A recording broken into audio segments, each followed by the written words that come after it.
Dirt Miller, Kansas City official music video. They told me this is REN's favorite artist.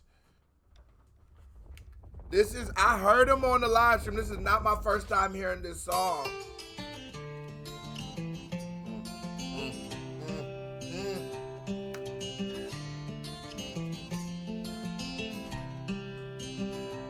Well, I met a man in Kansas City. His face was worn, language gritty. He sold his crack and he spoke of the man he murdered. 27 years old. I don't think I can even fake it. Like, I'm not one of them people who I couldn't even hide how happy this song made me because of how good it was, because I already knew it, right? I got this from my live stream. If you missed the live stream to REN's album, don't miss the next one because they turned up.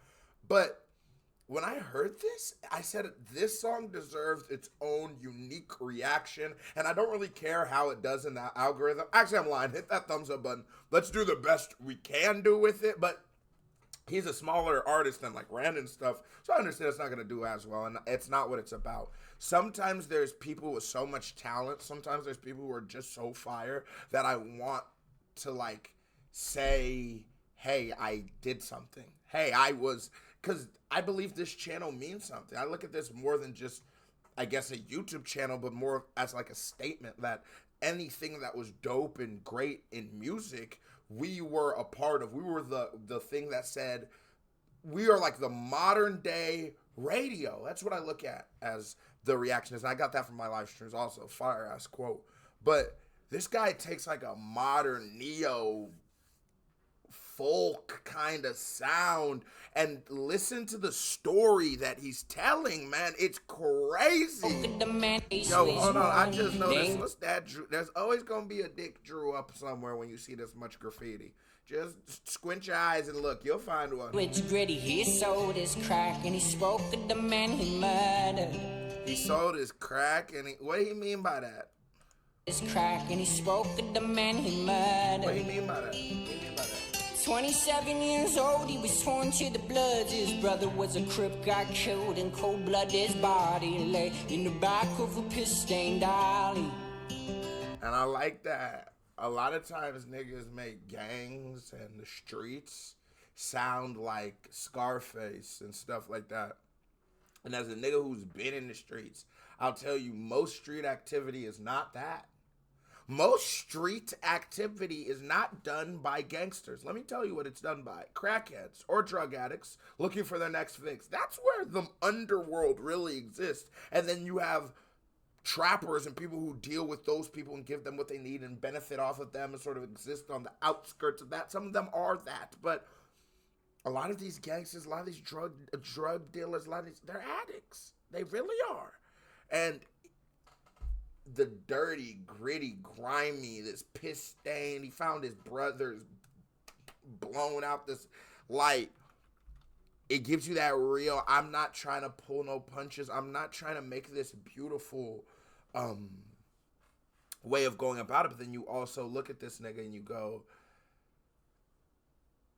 somehow it is. Somehow this music, when you hear it, it like makes you happy. It's the weirdest thing, and it shows you the powers of instruments. And it shows you that if you stop fighting your nature, when you hear a drum, it's okay to go like that. Because it's doing something to your brain that it's a spell. It's really casting a spell on you, and you shouldn't fight it. It's all right to just nod your head. Because you start noticing, like, yeah, why does these guitars and stuff like this make me happy? Why does his voice make me feel like... I also feel like this also, though, that there's a triumphantness to it. I feel like there is this air of, like, this guy is telling you the story, but the guy, you know, telling the narrator the story isn't telling it on some woe is me. He's just actually telling his life story. And some people have been through traumatic shit. But I wonder, I juggle with those two concepts. Which one do you think it is? Why do you hear a song of this should be sad, but my brain doesn't register it as sad? Blood his body lay in the back of a piss-stained alley. Oh, the scars he wore was proof of the time he was shot in the slum. his own mother's gun. She was high on pills and drunk as fuck on whiskey. Well, he stumbled away with a bullet in his leg, adrenaline pumping. You can hear the pain in his voice, and like, it's almost like with storytelling this good and the way that it's like the dum dum dum, you see like a movie and like, or like you're reading a book, and as you're flipping the pages, the narrator, the words are being sung to you, and then you look at like, this is so good on two different levels. It's so good on the level if you look at it like in the canon of the song. The story he's telling you is phenomenal. It's off the chain. It has you at the edge of your seat if you're just listening based off of like if this song was nonfiction. But then you also have the aspect of the song itself, this just being for the sonic experience, and it is fucking phenomenal on its own. His singing, where he's all that shit, it's phenomenal on its own. It's hard to see where this nigga didn't miss not one bit.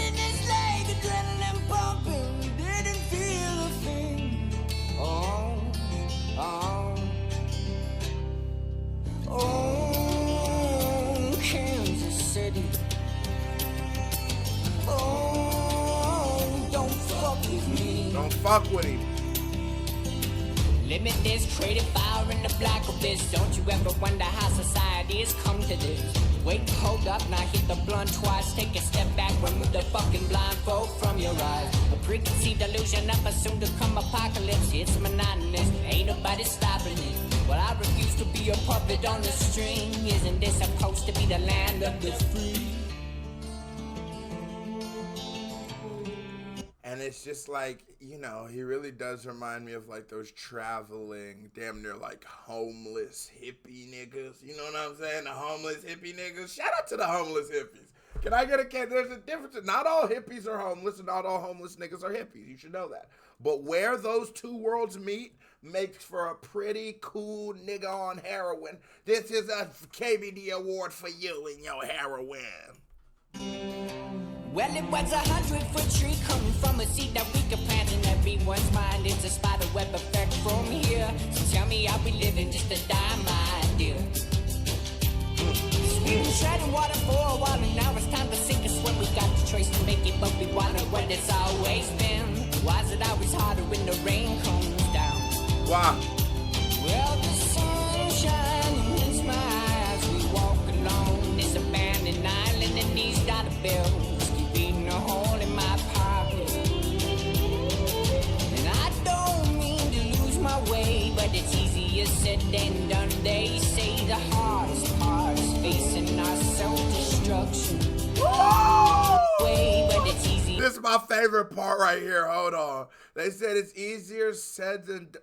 Lose my way, but it's easier said than done. They say the hardest part is facing our self-destruction.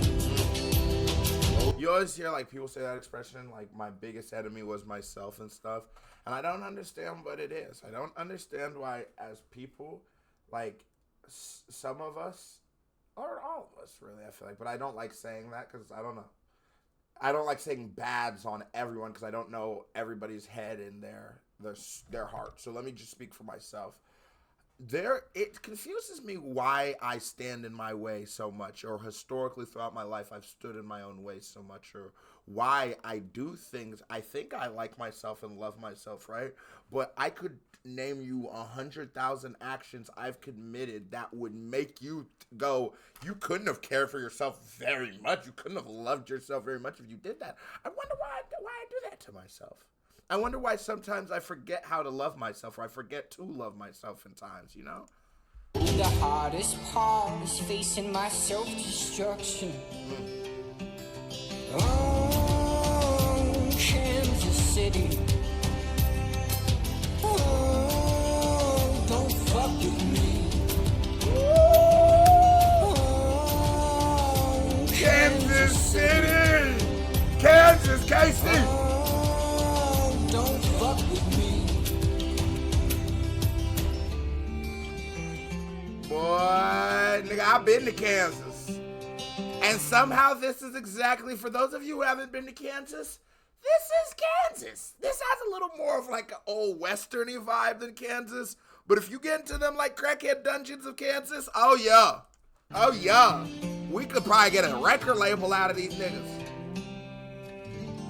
They do it in the hood.